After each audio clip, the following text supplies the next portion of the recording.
Good afternoon, ladies and gentlemen. My name is Jerry Cooey.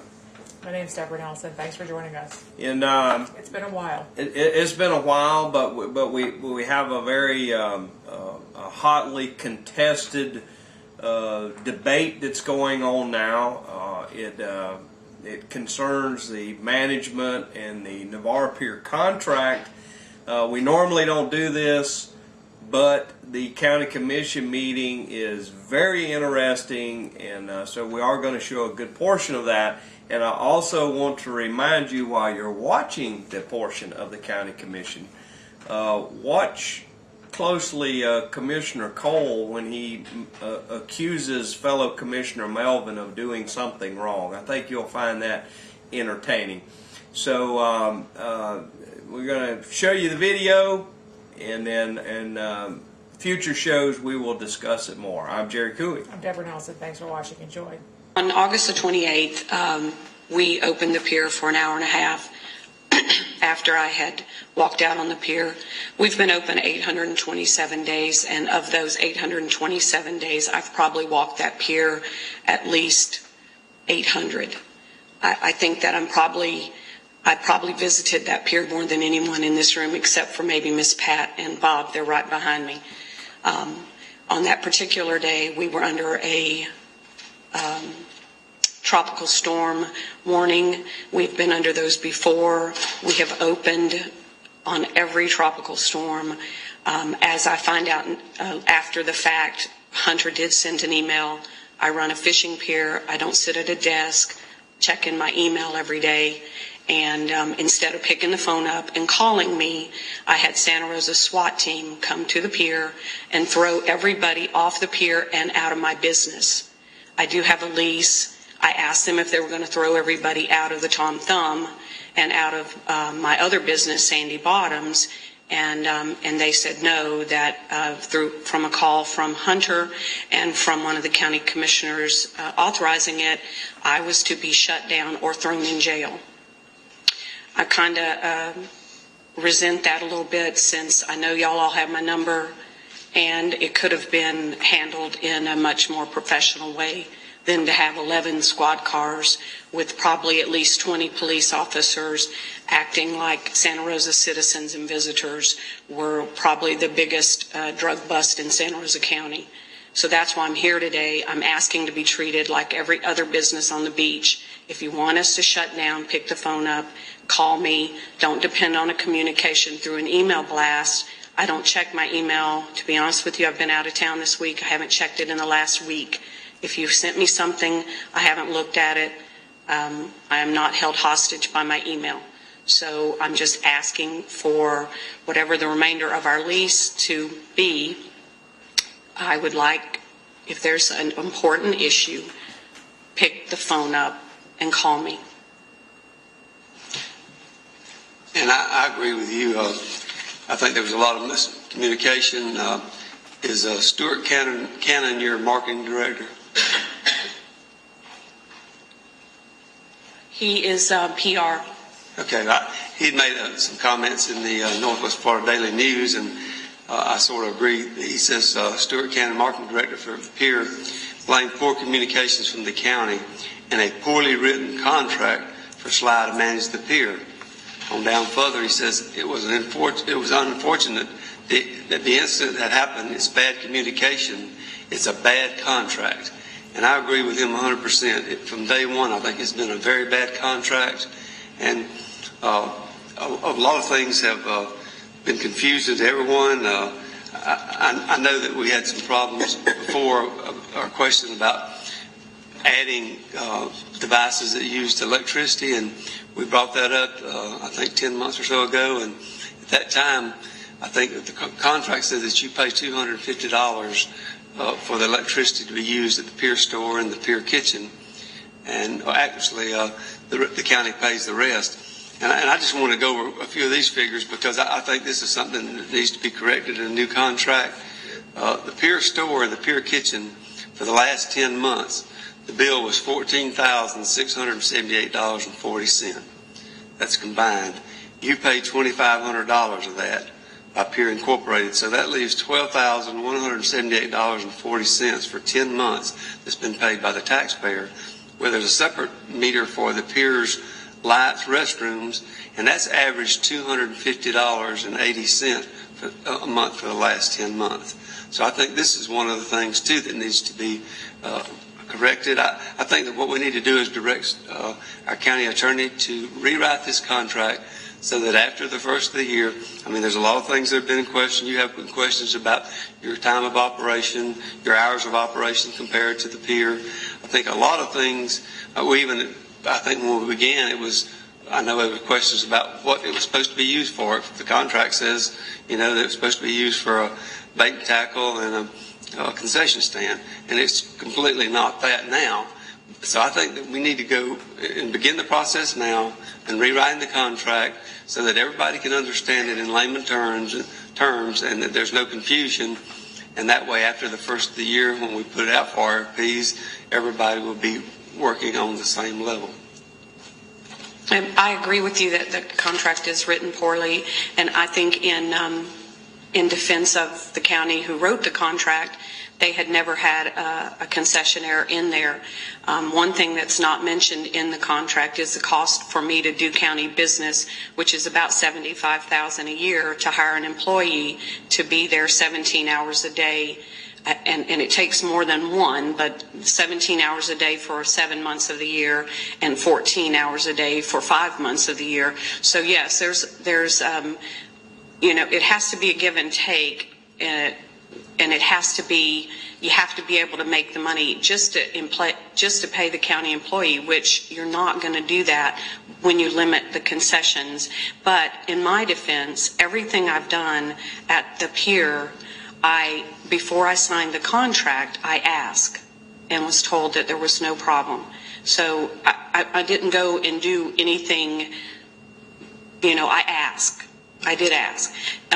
However, having said that, the lease says that I will be open 7 days a week from 6 in the morning till 6 at night, I believe is the time, but y'all have it in front of you. And that inclement weather is no excuse not to open. So when we're not making any money, when people don't visit the pier because there's a thunderstorm or a lightning storm or just whatever, when we have an oil spill and people aren't fishing and not visiting, I'm open and paying salaries because that's what I agreed to do. I have not complained about the contract. I might not like some of the terms, but because I'm in the contract business, I understand that you live by the contract, and when the new one is written, it is changed and made more compatible with what both sides are looking for. We do a really good job at your pier. I have great employees. It's not me, it's my employees. They're wonderful people. They come and work every day knowing that they're on a limited schedule. They know that in the winter, I don't need them all, and I'm going to let some of them go. But they're there for every moment that we're open in the summer, and they do a really good job representing this county. I've had people come from Orlando to talk to me about how we run a pier, and because they want to do as good as we're doing for one of their piers. And I explained to them that it's not about hiring a manager. It's not about doing it through the county. It's about finding somebody who truly loves that area. Because I'm telling you, the money I have made has not been a drop in the bucket over the last 2 years, because we spent 2 years building towards hopefully the next extension of the contract. And my comment is that, I'm not saying that you've done anything bad or wrong as far as the way you've run the pier. I think there have been some instances. Of course, that's life. It's been a work in progress. All I'm saying is that I think that we would be wrong if we didn't try to clarify a lot of the problems that we've had in the past and answer these questions for you and, look at the whole contract, like I say, just to make it simpler so that even feeble minds like mine can understand it. I absolutely agree with you on that. I absolutely agree. Then there won't be questions, but in this instance, everything could have been resolved if Hunter had picked the phone up and called me. Well, like I said, we're not going to point fingers. I just think that, like I said, my recommendation for Thursday's agenda would be to do exactly what I've said, without objection. Mr. Chairman. We'll do that. Let me just speak to just a quick second, Mr. Cole. His point of fact is I was talking to the sheriff's the one that expressed the public safety concerns. Dorothy, you're real busy before hurricane. I'm real busy before hurricane. Quite frankly, the fact that I didn't pick up the phone, the sheriff calls, he tells me what the anemometer readings are, and that he's got a concern with public safety on the pier that shouldn't have people on it. And I know you were out there and you thought it was safe. I'm just saying is whether you thought that the sheriff should have been involved, he was.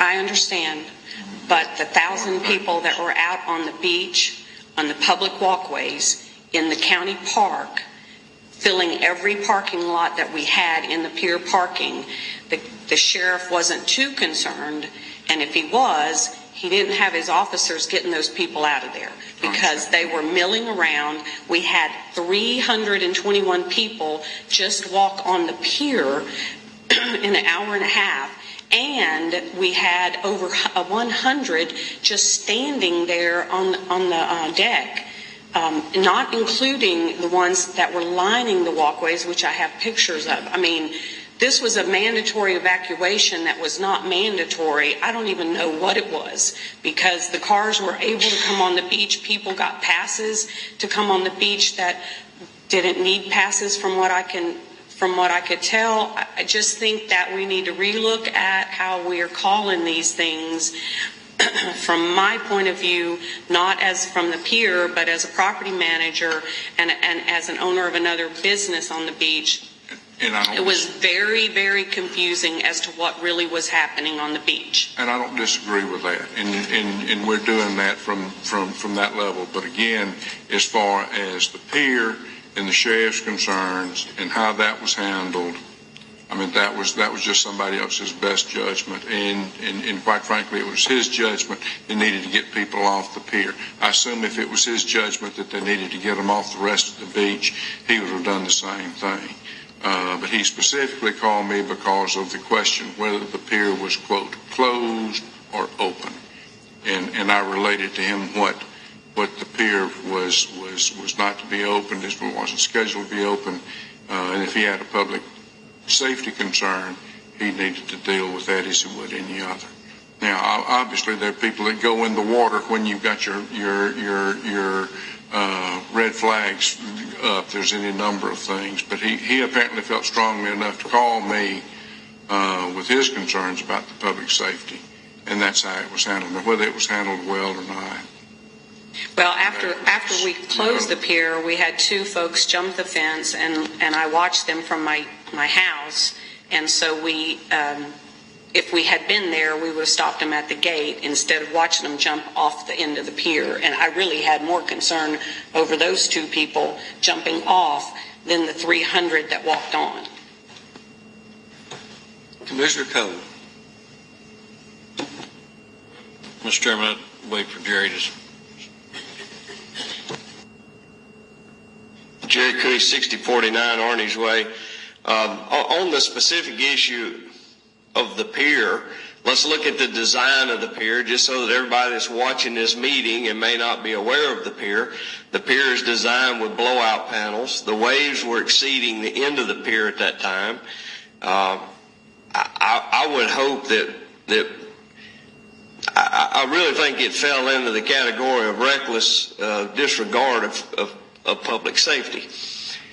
The Board of County Commissioners, i.e. the taxpayers of Santa Rosa County, would have been the ones that would have been on the hook had one of those panels blown out and people had gone through it. I think it was a bad decision, and all this auxiliary complaining about it, I think it's ridiculous. It was a bad decision.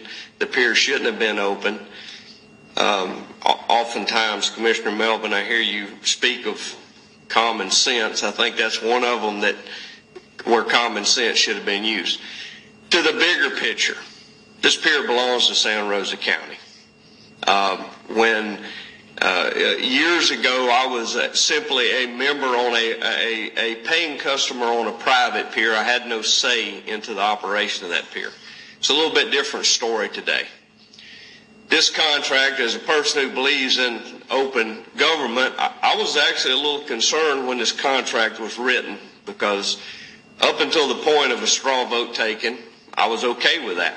But then all negotiations went in the back room after that, and I think we started out on the wrong foot. But we've had incident after incident after incident, most of which I've communicated to the Board of County Commissioners. I think it sets a very bad example when we have a Facebook page that represents the Navarre Pier, where we air our dirty laundry and holler and scream about it. I think it's a very bad idea when the pier is closed for private events. I think it's a bad idea where there is hard liquor at the pier during a specific wedding.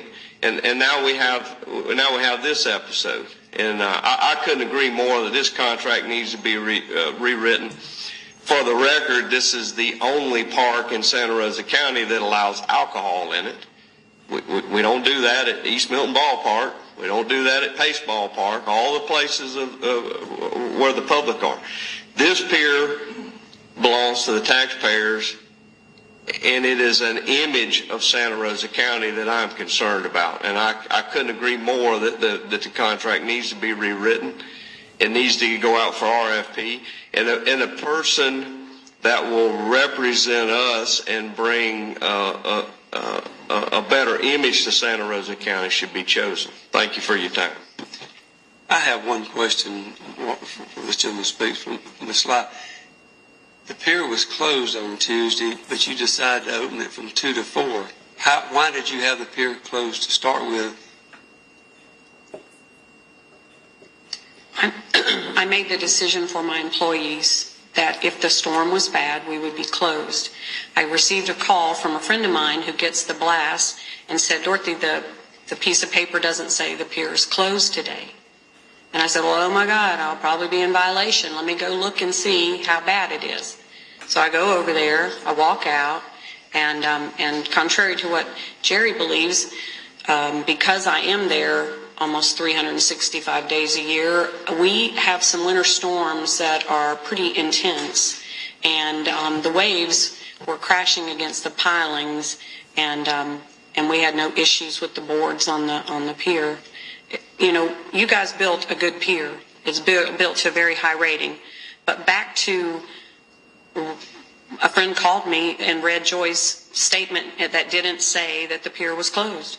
So I walked over and walked out and said, well, you know, it's not too bad. I checked the weather report, said that we were only under tropical storm and the wind gusts were about 25 miles an hour. And I thought, well, we have those routinely in the winter. And we let people... Nobody calls me to see if I've closed the pier during times of bad storm, lightning storms, or anything else. Correct that. Yes, sir.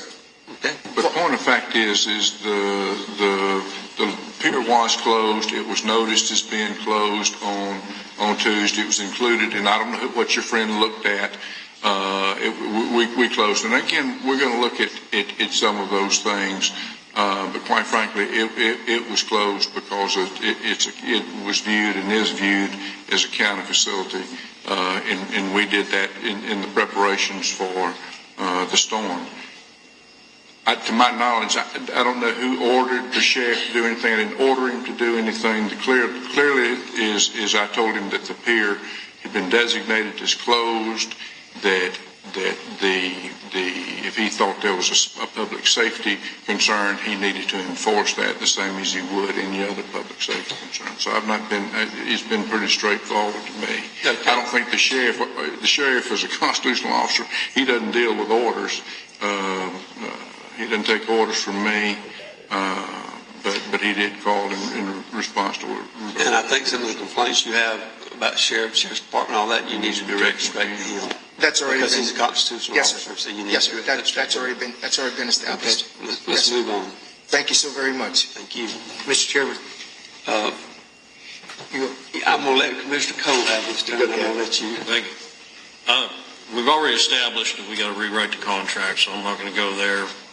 There was some mention of Facebook having negative, but I've seen as much positive on there. Mention of electricity cost and versus employee cost, and that's some of the things we got to work out on the back end on this next thing. What I did get from this is that we, as a board, need to give some direction to Mr. Walker, to Ms. Jones, to the sheriff, other people like that, because I'm on one end of the phone telling them what's going on, why are we closing this pier down. We have another commissioner that I'd like to ask if he went out to the pier that day. Or, from what I understand, a phone call was made to Commissioner Melvin. Commissioner Melvin made a phone call to Mr. Walker demanding the pier be closed down. We cannot get back into micromanaging this pier. This pier is hired. We've got a manager out there that makes the calls. If every time we get an electrical or a lightning storm comes through or a tropical storm warning, whatever happens to go on, this staff doesn't need a commissioner making a phone call, stomping his feet or whatever it takes to get something done, and have another commissioner on the other side doing the same thing in the opposite direction. Mr. Chairman. We owe it to this staff to give them some firm direction on that. Well, and I think that's what we're trying to do, Commissioner Cole. I think that's what we're talking about trying to do, to clarify a lot of the problems we've had. And we don't need to get this into being a political battle between commissioners. We don't need to get it in a battle with the county administrator. He did what he thought was right at the time. The sheriff did what he thought was right. Ms. Sly did what she thought was right. So I think we need to move on. We've about beat this to death. Well, I appreciate having the floor when I waited here patiently to have the floor, so I'd like to finish. And I'm understanding that, but what I'm saying is I really think we need to move on, because you're not really... I can't come down to your office or run to each other's office and talk about this, and I think this is the time that we do. Well, you've talked about it. What I'm saying is we don't need to make this political. We need to move forward and conduct our business, okay? That's what we're involved in, politics. So how do we not make it should be public service, not politics. Well, it is public service. I was on the other end of that phone. Mr. Walker and Ms. Jones were stuck in between this, and it's not right for them to be put in that position. That's what I'm saying. Okay. And until we resolve it, it's going to continue to happen. And I don't feel like it should happen. We talk about the pier doing things that they didn't ask to do, or they asked to do and then change it, but yet we got another, we talk about mandatory evacuation, but yet we don't enforce it. We enforce it on one person and not on the rest of the people. Is it mandatory or not mandatory? If it's mandatory, everybody get off the beach. Now, that's what the sheriff should have said. But no, we go to one entity and tell that one entity to get off the beach, shut down. That's not right. We got another entity out there that asked us to build a banquet hall, but now it's a bar and we're not fussing about that. We're going to whitewash all this stuff out there. We talk about being on the hook. Mr. Cooey said we're on the hook if somebody got hurt out there. We're on the hook if anybody walks across that bridge. As soon as they leave that mainland onto that island, we're on the hook. Escambia County's on the hook. Anywhere out there, that's all leased property. Anywhere out there, we're on the hook. So why would it be more worse there? I've already clarified that with Ms. Jones. We're on the hook regardless. If somebody wants to sue Santa Rosa County once they cross that pier or go to one of them parks, they can do so. There's nothing we can do about it. Just because it's a pier, it doesn't make it more of a liability or less of a liability. So, we just need to clarify this. It's not right for staff to be in the middle of something like this, and Mr. Chairman, sooner rather than later. Staff's always in the middle. That's my job. I'm the county administrator. Phone calls and he two phone. All right. Hey, let me say. Just a minute now. One at a time. Okay. I never got any inappropriate direction from anybody. Clearly, he had gotten a call. It relayed to me. He said, Hunter thought the pier was closed. I said, I'll look into it. I'll talk to Ms. Jones, and we'll handle it the best way we understood. And he was fine with that. And that's the only communication I had with him. Point of fact is, the next communication I had was with the sheriff, with his concerns. You had called. But that's fine. I mean, I'm the only one. I'm the one that paid that you're supposed to call. So I'm just saying is where I was not getting the mixed signals. The decision was made with the sheriff, with public safety, and based on my discussions. But that's what you pay me to do. I mean, I'm paid to administer that the best I understand it, and that's what I did. Mr. Chairman. Mr. Cole. I appreciate you taking that stand. Thank you very much for doing that. But I did understand from the sheriff, from talking to the sheriff, that he didn't care what we did. I mean, it didn't seem his concern of public safety. His remarks to me was, you guys just tell me what you want me to do. So. Well, it's getting to worse. I said, you said, he said, she said. So let's just cut this out and move on. If you want to speak, I'm going to let you speak at public forum, but we're done with this thing here. Other than, did you want to say something, Mr. Sullivan? Mr. Chairman, in closing, I think the biggest problem lies in what does evacuation mean? What does mandatory evacuation mean? If we're going to tell people to evacuate, what does that mean? If we say mandatory evacuation, then we should be able to enforce it. If we say evacuate the beach, does that mean businesses stay open? Recommended to leave. So I think that's where the part of the problem is what evacuation means, what is mandatory. As far as the pier goes, if we say evacuate, there must be a reason. Close the pier. If we want to leave the cabana open as a business, and that should be handled separately. But I think the solution lies in what does evacuate mean? What does a mandatory evacuation mean? And I hope we can figure that out. Thank you. And I'm going to let Commissioner Melvin give his 2 cents worth for 2 minutes. I won't need 2 minutes. I'll give you a big change back. For those of you that may have studied logic, and for those of you that didn't, Commissioner Cole asserted a fact that was not, made an assertion that was not a fact, and then proceeded to argue as if it were a fact. And you can do that. It's cute, but it doesn't prove anything. My inquiry to the administrator was whether the pier was open or closed. He responded that he thinks it's closed. He'll double check it. His check verified that it was supposed to be closed. That was the extent of my involvement, and that will continue to be my involvement as long as I serve as commissioner in District 4. Public safety is our #1 responsibility, and I take that very seriously.